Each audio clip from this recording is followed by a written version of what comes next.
Hey y'all, it's me again. I'm going to be continuing reading from my book, The 1900s.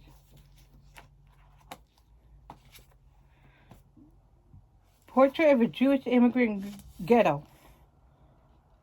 Moses Richin. The many immigrants that flooded America's shores in the late 1800s and early 1900s established ethnic ghettos in urban centers. Historian Moses Richin describes one such ghetto, Manhattan's Lower East Side. Richin writes that by the 1900s, the Lower East Side housed Jews from Hungary, Galicia, Romania, and Levantine, and the countries of Eastern Europe. He paints a vivid portrait of the tenements in which the immigrants had to live, the hardships tenement living imposed, and the major crime and violence that afflicted the area. According to Richin, the old world traditions and values to which the immigrants clung, the strength of their family ties, and their determined optimism helped them prosper despite the many obstacles that confronted them. By the first decade of the 20th century, Manhattan's Lower East Side had become an immigrant Jewish cosmopolis. 5 major varieties of Jews lived there. A seething human sea fed by streams, streamlets, and rills of immigration flowing from all the Yiddish-speaking centers of Europe, clustering the separate Jewries. This is not my opinion. I'm just reading from the book. This is what the book says, okay? So don't come at me for being racist and whatnot. I'm just reading from the book, okay? There is set side by side in a pattern suggesting the cultural, if not the physical geography of the old world. Hungarians were settled in the northernmost portion above Houston Street, along the numbered streets between Avenue B and the East River. Once indisputably clandestine one. Galatians lived to the south between Houston and Broome, east of Clinton on Attorney Ridge, Pitt, Willett, and the cross streets. To the west lay the most congested Romanian quarter, in the very thick of the battle for Brest on Christie, Forest, Eldridge, and Allen Streets, flanked by Houston Street to the north and Grant Street to the south, with the Bowery Gridiron by the overhead elevated to the west. After 1907, Levantines last on the scene, and even stranger than the rest, for they were alien to Yiddish, settled between Allen and Christie Streets among the Romanians, with whom they seemed to have the closest affinity. The remainder of the great Jewish quarter, from Grant Street reaching south to Monroe, was the preserve of the Russians. Those from Russian Poland, Lithuania, Belarusia, and the Ukraine, the most numerous and heterogeneous of the Jewish of Eastern Europe. The lean streets of the Lower East Side reflected this immigrant transformation. Its most fashionable thoroughfare, East Broadway, bisected the district. To the north lay crammed tenements, business, and industry. To the south lay less crowded quarters where private dwellings, front courtyards, and a scattering of shade trees recalled a time when Henry, Madison, Rutgers, and Jefferson Street addresses were stylish. Only after 1870 did the Lower East Side begin to acquire an immigrant Jewish caste. In the early years of the century, a small colony of Jewish immigrants had lived there. Dutch, German, and Polish Jews had settled on Bayard, Baxter, Macadam Streets in the 1830s and 1840s. Shortly thereafter, German and Bohemian Jews took up quarters in the Grand Street area to the northeast, and subsequently Jews of the Great German migration augmented their numbers. Except for highly visible storefronts, Jews made little impress on the dominantly German and Irish neighborhood, but practically all Eastern European immigrants arriving after 1870 initially found their way to the Lower East Side. Virtually penniless upon their arrival, In the city, they were directed to the Jewish districts by representatives of the immigrant aid societies, or came at the behest of friends, relatives, or employers. Once the immigrants had come to rest on the Lower East Side, there was little incentive to venture further. Knowing no English and with few resources, they were dependent upon the apparel industries, the tobacco and cigar trades, and other light industrial employments that sprang up in the area or that were located in the adjacent factory district. Long hours, small wages, seasonal employment, and the complexity of the religious and social needs rooted them to the spot. It was essential to husband energies, earnings, and time. Lodgings of a short coffee morning and evening and laundry service were available to single men for $3 a month.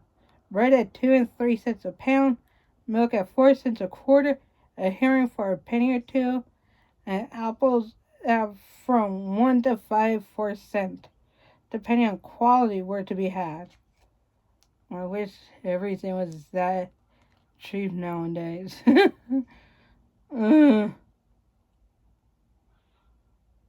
Accustomed to a slim diet, an immigrant could save much even with meager earnings and still treat himself to a bracing 3-course Sabbath dinner for 15 cents. Thrift and hard work would, he hoped, enable him in time to search out more congenial and independent employment until new sections of the city were developed at the turn of the century. Only country peddlers were to stray permanently beyond the familiar immigrant quarters. There was a compelling purpose to the pinch living. Virtually all immigrants saved to purchase steamship tickets for loved ones and many regularly mailed clothing and food parcels to dependent parents, wives, and children overseas. The power of home ties buoyed up the spirits of immigrants wedded to the Swiss shop and peddler's pack, whose precious pennies mounted to the sums that would unite divided families. Among the early comers, women were relatively few, but the imbalance between the sexes soon was remedied. Among the major ethnic groups of New York, only the Irish 50% female exceeded the Jewish ratio. Old and new law tenements. Ever since the 1830s, New York's housing problem had been acute. Manhattan's space limitation exacerbated all the evils inherent in overcrowding, and refinements in the use of precious ground only emphasized the triumphs of material necessities over human considerations. New York's division of city lots into standard rectangular plots 20 feet wide by 100 feet deep made decent human accommodations impossible. In order to secure proper light and ventilation for tenement dwellers, twice the space was needed, a prohibitive sacrifice considering real estate values. No opportunity was overlooked to facilitate the most economical and compact housing of the immigrant population. To the improvised tenements that had been carved out of private dwellings were added the front and rear tenements, and finally the dumbbell-style tenement of 1879. With the heavy Jewish migration of the early 1890s, the Lower East Side, still relatively undeveloped compared to the Lower East Side, became the special domain of the new dumbbell tenements, so called because of their shape. The 6 to 7 story dumbbell usually included 4 apartments to the floor, 2 on either side of the separating corridor. The front apartments generally contained 4 rooms each, and the rear apartments 3. Only 1 room in each apartment received direct light and air from the street or from the 10 feet of required yard space in the rear. On the ground floor, 2 storage generally were to be found. The living quarters behind each had windows only on the air shaft. The air shaft, less than 5 feet in width and from 50 to 60 feet in length, separated the tenement buildings. In the narrow hallways were located that special improvement, common water closets, as if the tenement abuses were not degrading enough. The absence of public toilet facilities in so crowded district added to the wretched sanitation. It was reported that in the evening, every dray or wagon becomes a private and public lavatory, and the order to stand is perfectly horrible. Conditions became almost unendurable in the summer months. Right in colder and drier climates, tenement inhabitants writhed in the dull heat. Added to the relentless sun were the emanations from coal stoves, the flat flame gas-driven lamps, and the power-producing steam boilers. Inevitably, roofs, fire escapes, and sidewalks were converted into sleeping quarters, while the grassed enclosure dividing Downsea Street and Sewer Park supply additional dormitory space. Late July and early August of 1896 were especially savage. Fire and the possibility of fire brought terror to the inhabitants of overcrowded tenements. Remember that you live in a tenement house, warned insurance agents. In 1903, 15% of the tenements in the district still were without fire escapes. Of 257 fatalities in Manhattan fires between 1902 and 1909, 99 or 30% were on the Lower East Side, all victims of old law tenements. Few families could afford the privacy of a 3 or 4 room flat. Only with the aid of lodgers or boarders could the $10 to $20 monthly rental be sustained. The extent of overcrowding in the tenements reported a witness before the United States Immigration Commission was never full enough. At the hour of retiring, cots or folded beds and in many instances simply mattresses are spread about the floor, resembling very much a lot of bunks in the steerage of an ocean steamer. The only way to properly determine the census of one of these tenements would be by midnight visit, and should this take place between the months of June and September, the roof of the building should not be omitted. However, trying tenement living proved to be for adults. For children, it was stultifying, concluded a settlement worker. The early years of the child are spent in an atmosphere which is best described by a little girl as a place so dark it seemed as if there were no sky. Evictions for non-payment of rent and rent strikes were perennial.